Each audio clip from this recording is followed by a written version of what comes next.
చూస్తున్నారు కదా, మనం ఒక చిన్న వీడియో చేస్తున్నాం ఈరోజు మన ఛానల్లో. ఈ వీడియో మీరు చూస్తూ ఉండండి. ఏంటంటే ఈరోజు మీకు తెలిపేది ఏంటంటే తమ్మలపాకు అండి. ఇది కలకత్తా పాన్ అండి. ఆకులు చిన్నగా ఉన్నాయి, మొన్న దాకా చాలా పెద్దగా ఉండే ఆకులు. ఇది కలకత్తా పాన.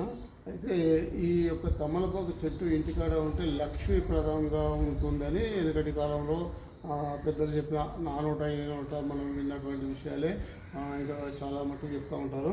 అయితే ఈ తమలపాకు మన ఇంటి ముందట గేటు ఆవరణలో కనుక ఉంటే చాలా బాగుంటుందని మేము కూడా నాటుకున్నాం. బాగానే ఉంది. సరే, మీకు అవసరం అనుకుంటే మీరు కూడా నాటుకునే మీకు వద్ద చాలా బాగుంటుంది తమలపాకు. మేము పెట్టుకున్నాం, తీగ బాగుంది. ఇంకా చాలా పెట్టుకున్నాం అనుకుంటా ఉన్నాయి. చాలా ఇది కలకత్తా పాన్ అండి. మరి ఒకవేళ మీకు కనుక ఈ చెట్టు కింద అవసరం అనుకుంటే దీన్ని మేము కొంచెం పెంచుతున్నాము. దాదాపు ఒక 50 చెట్లు ఉన్నాయి. మీకు ఒక 4 చెట్లు చూపిస్తున్నాం. 1, 2, 3, 4 చెట్లు చూపిస్తున్నాం. ఈ చెట్టు కొమ్మలే. ఇంకా వేరే కొమ్మలు కూడా వేరే ఉన్నాయి. ఇంకోటి కలకత్తా పాన్, చాలా పెద్దగా ఆకులు వస్తాయి. ఒకవేళ మీకు కావాలంటే మాత్రం మీకు ఇంటికి కొరియర్ ద్వారా పంపేయబడి చేస్తామండి. కలకత్తా పాన్ తమ్మలపాకు చెట్టు మీకు ఇంటి ఆర్డర్ పెట్టుకోవడానికి ప్రయత్నం చేయండి. ఒకవేళ మా వీడియో కనుక నచ్చితే ఒకవేళ లైక్ చేయండి, షేర్ చేయండి, కామెంట్ చేయండి, మీ ఫ్రెండ్స్ పంపండి, ఫాలో చేస్తూ ఉండండి. ప్రతి మూలిక చెట్టు మన ఇంట్లో ఏ మూలికలు నాటుకోవాలో వాటన్నిటిని మేము తెలుపుతూ ఉంటాం.